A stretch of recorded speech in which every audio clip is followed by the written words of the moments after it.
Yeah, so who the heck is GB? This is Gregory Bryant, aka GB, and GB went to the #2 role at Analog Devices. And first off, GB was one of the #2 people at Intel. He'd been at Intel for 30 years, so it was like, what on earth would get a person with this lineage and pedigree to come to Analog Devices? And I'll be the first to admit, I mean, see, I research probably 15, 16 semiconductor companies.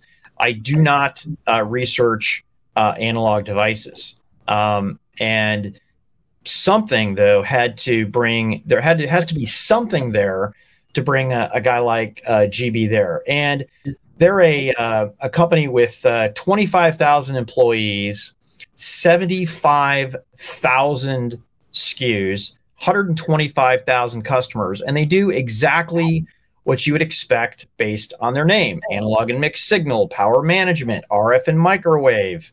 Interestingly enough, they're probably a good customer of Tower Semiconductor, right, who has special analog type of manufacturing possibilities, and then edge processors and sensors.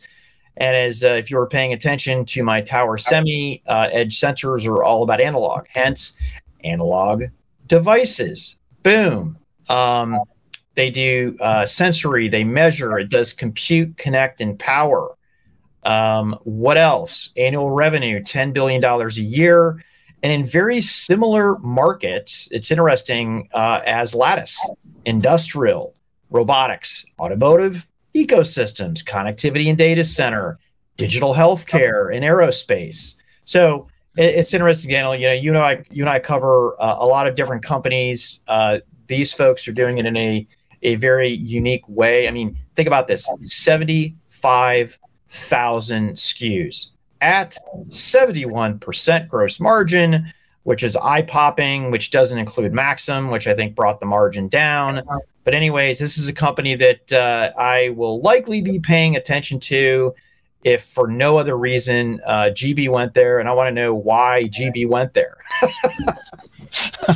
So one word, one acronym, CEO.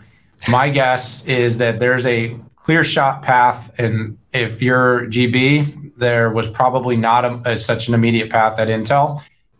You know, and that would be a great way to dip your toe in a CEO gig of a $10 billion company.